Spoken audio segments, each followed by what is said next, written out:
As you are all aware, we are going through difficult political challenges. The lower house of the Somali Parliament, also known as the House of the People, is now divided into two factions opposing each other. This standoff culminated in political and security situation last Wednesday, leading to the intervention of AMISOM forces working in support of and coordination with the Somali National Security Forces to address the situation.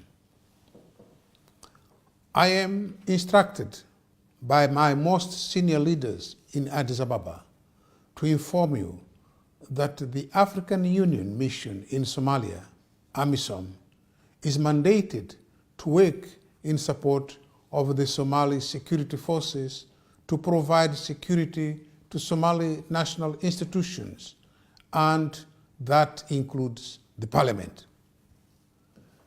The African Union Commission and AMISOM respect the sovereignty of the people of Somalia and recognize their rights and have full confidence in the capacity of its leadership to address the challenges besetting their country, including the current political challenges that saw the lower house of the parliament being split in two.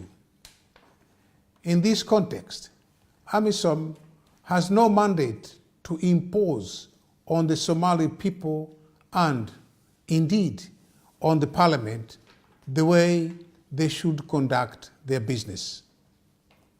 AMISOM will therefore not take control of the House of the People unless the competent senior Somali authorities request it to do so in full respect and within the parameters of AMISOM's mandate.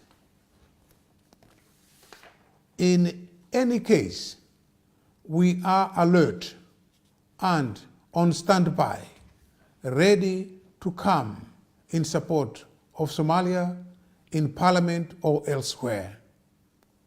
On behalf of the African Union Commission, the entire AMISOM family, and on my own behalf, I wish to state that the current political standoff is between two sides of members of the lower house of the Somali National Parliament, also known as the House of the People.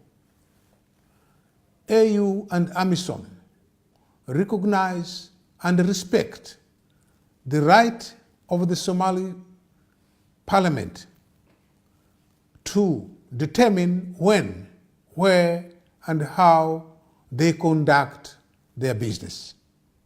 It is therefore not the responsibility of AMISOM to determine where and how they should handle their parliamentary activities.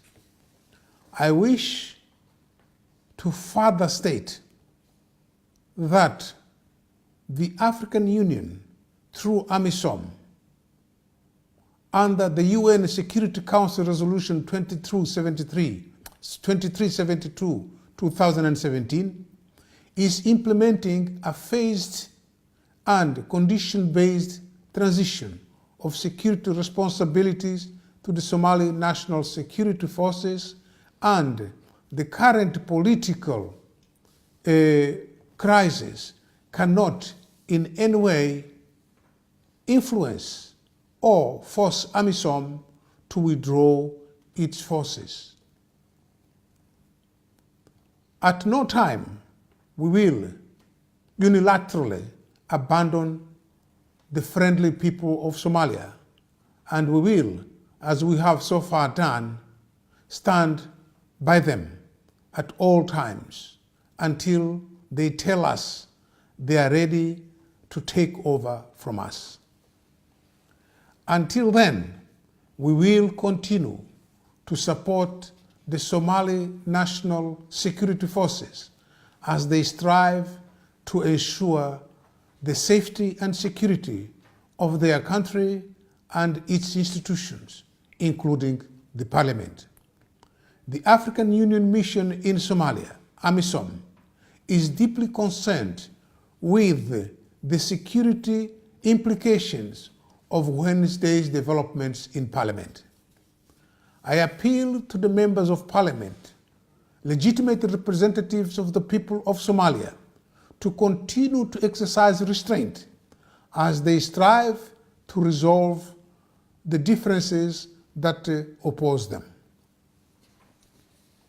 I wish to congratulate the Somali National Army, the Somali Police Force, AMISOM, and other branches of the Somalia National Security Forces for the professionalism, for the professional manner they were able to successfully contain the situation, prevent violence, and preserve peace during Wednesday's special sitting of Parliament. The African Union is here for all the people of Somalia. We will continue to engage with all of you at all levels and support you as you work to restore the glory of this great nation, put an end to violence, bring a lasting peace to the country, and build a better future for each one of its citizens. As we do so, our mandate does not allow us to take sides with any one of you, because the African Union loves you all. Thank you.